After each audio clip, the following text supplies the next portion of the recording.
armed Muslim gangs have been on the streets of Britain. And I'm going to talk about this from a few angles in this video. What happens though with this current disorder in Britain is you start talking about one aspect and immediately some people come in and say, what about the other side of the story? Now, unfortunately, I've only got one mouth, so I can only talk about one thing at a time. You can hear me talking about different things on another video I've made on the live stream last night. I'm going to make other videos in the future, but I'm just focusing on this issue for now. And what I'm going to say here, I hope there's some different things. I think what tends to happen with these issues is there's lots of commentators and particularly new channels who will just keep saying the same thing over and over again. So hopefully I'm going to say some things that are a bit different and of interest and are helpful. So these gangs of armed Muslims are aware of them mainly because of social media, X in particular. The mainstream media are very reluctant to cover them. And basically the motivation that they're claiming is that they're defending mosques in the cases I'm aware of. Now that made me think, I mean, if I imagine that there was some sort of threat of a mob attacking my church building, the church that I go to, okay, would there be messages flying around the WhatsApp groups of the church members saying, come on guys, get a balaclava, get any weapons you can, let's all gather in front of the church at 7 o'clock tonight, we're going to sort out this mob? Would that happen? Well, the answer is no, it absolutely would not happen. What would happen is the leader of the church would say, okay, we're aware of this threat, we've reported it to the police, and so everyone just stay away, we'll leave it to the police to deal with. That's what would happen. But let's imagine that that's what happened, but still when this threat was current, a mob did assemble outside my church with balaclavas and weapons in order to defend it. Now those people will be nothing to do with the church, but people watching the situation from the outside would assume that they were, but they would be entirely wrong. So when there are these mobs of all dressed in black with balaclavas and deadly weapons, okay, chanting Muslim slogans, etc., in order to defend mosques, are these people who are in the mosque on a Friday night saying their prayers, or are these just the local lads? I don't know the answer to that question, but I think it's a really important question. And I think if journalists were doing their job properly in a lot of cases, that's what they'd want to find out. They were going to speak to these people. Now, you may say, quite understandably, you can't go and speak to them because they're quite dangerous. I'm going to show a video in a minute. And the other thing I'd say about these gangs, they seem to turn up with quite a lot of ready weapons, machetes, swords, etc. I mean, have you got a machete lying around your house, ready to take out of the shed or whatever, to take to some sort of gang warfare? Probably not. So I think that's a very interesting question. How come so many of these people appear to have deadly weapons ready and waiting for such an occasion as this? Now, you've probably seen this video where a Sky News presenter just trying to report on this gathering of Muslim young men, basically, and they come up to her very aggressively. Why are they aggressive to her? Is it because they've got something against Sky News? I would suggest the simple reason is that she's white. And I think that's what we've got in some of these other situations as well. Again, the tyres were slashed on their vehicle as well. There's lots of video of these groups of sort of youths attacking just white people, basically, in cars and in the street. This one I think is particularly concerning, where they just go to a pub. I assume a pub because, pubs, alcohol, Muslims don't disapprove of that. And they just pick on a sole customer and viciously attack him. Now, I think this is particularly alarming for people because for most people in Britain, they would look at that and think, that could have been me. That's the sort of place I go to from time to time for a drink or a meal or whatever. And people just come in and attack someone because they're white and they're in a pub. Well, that's pretty alarming for people. And also there's this video, again, one of several. This is the police in Stoke-on-Trent, my hometown, home city, should I say, where there's an armed Muslim gang there, and the police are basically pleading with them, saying, if you wouldn't mind, could you please take your weapons back to the mosque and just leave them there?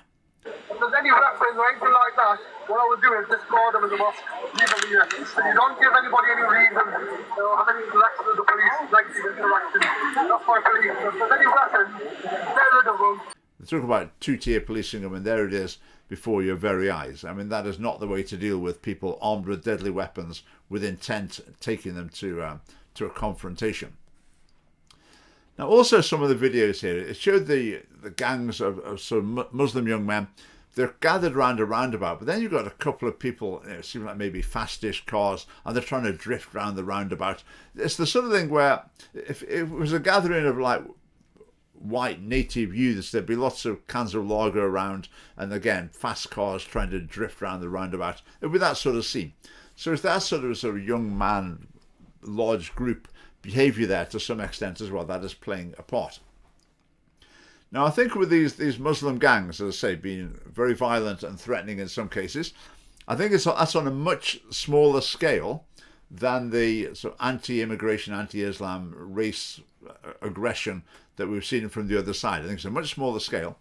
But the likes of Tommy Robinson, of course, they will be amplifying this. They'll be drawing attention to this again and again and again. And what can tend to happen at the moment is people are driven by video. You see a little video clip, and that informs you of what is going on. So if you see one video clip of some yobs trying to set fire to a hotel with asylum seekers, illegal immigrants in it, then you watch that video. Then you watch one video about a Muslim mob beating up a white man in the street. Then the temptation is the unreflective human brain says, oh, 6 of one, half a dozen of the other. Whereas that might not be the case at all. And I don't think it is the case. I think these sort of Muslim groups are a far smaller scale than what's been going on from the other side. At the moment, it's a far smaller scale. Something else I'd say, though, is something I've noticed quite markedly, is how many Muslim spokespeople seem so aggressive. Remember that councillor when he won his seat on just a Palestine ticket? Remember him speaking? Just so angry, fury, venomous, the way he was speaking. And it seems that when you hear Muslims speaking at like the pro-Palestine rallies as well, there just seems absolute fury, aggression, venom coming from them. And it's pretty unpleasant and quite concerning to hear. Now, the reasons for that and the extent to that and how reflective that is of wider Muslims, they're all open to debate, but it is concerning. Now, people say, the likes of Tommy Robinson, he's inflammatory, he's aggressive the way he speaks, which I would agree, but I would say he is mild compared to some Muslim speakers you hear. In terms of their style, their facial expression, their tone, he's relatively mild. I think the Palestine protests over recent months are quite relevant to this. Let's remember the pro-Palestine protests started immediately after the Hamas terrorist attack on Israel and before Israel had responded in any way at all. So those very first protests, I think, have got to be seen as pro-terrorism protests. I mean, how else could they be interpreted? And that theme of protest has continued over recent months. Basically, Islam is a huge factor in it. I think a lot of Muslims identify or support Palestine. It's not because of weighing up the issues on the international stage. It's because they've got a particular allegiance, particular interest in Palestine and Israel, I have to say, because of their Islamic faith.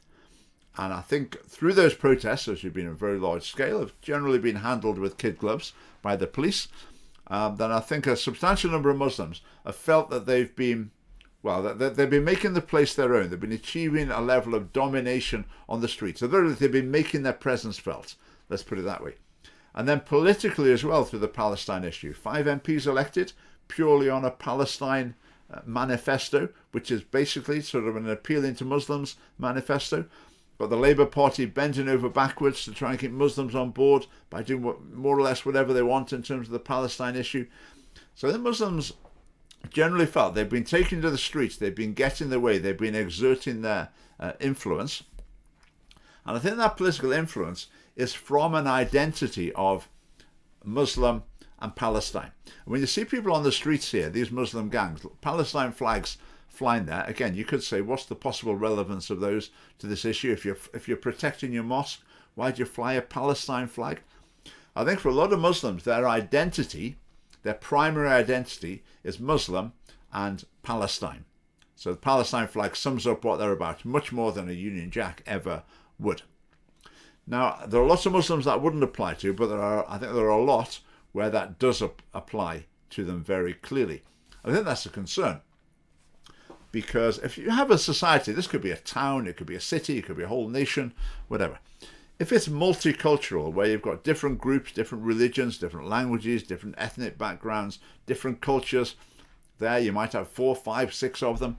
Okay, that's a challenge for that society. It's not a strength in most ways. Maybe in a small number of ways it might be a strength, but more generally it's going to create challenges that can hopefully be overcome to try and get mutual understanding, try and get people to focus on the common good rather than their sectarian interests. But hopefully you can manage to work things out with a lot of effort to overcome the problems. But when you've got a bicultural society where, for example, there's like the people whose identity is Muslim Palestine, and people whose identity is British, then if they become the two groups that are of comparable size to each other, sort of roughly around 50-50, 60-40, 70-30 or whatever, then that's the sort of situation that can become explosive. And the conflict can get out of hand because it becomes a battle for dominance between two groups. And I say that's the situation that throughout history has led to the most serious problems. Now, the things I've talked about here, obviously, not all Muslims. Muslims have all sorts of different views. In the Scottish Family Party candidate training, we have encouraged people to answer questions, talk about various issues. And quite commonly, someone will say something and will then have to say, well, hang on a minute, you said trans people do this. You said people in the SNP do this.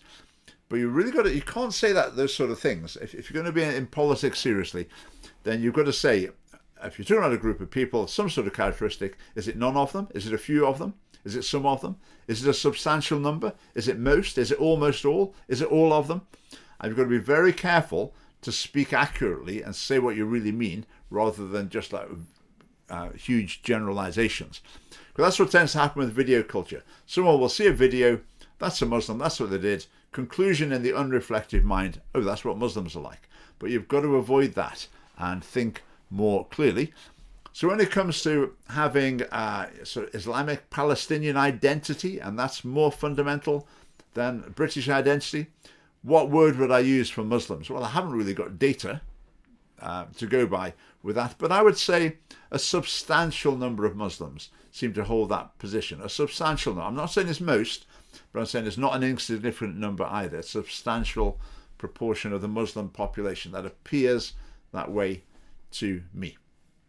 Well, my next video is going to be about the Christian far right, because there are some people who are Christians, who call themselves Christians, who are, I think, being inflammatory, unwise, saying quite extreme things in this current crisis that the nation is facing. And I'm going to look at some of those figures in my next video. So thanks for watching.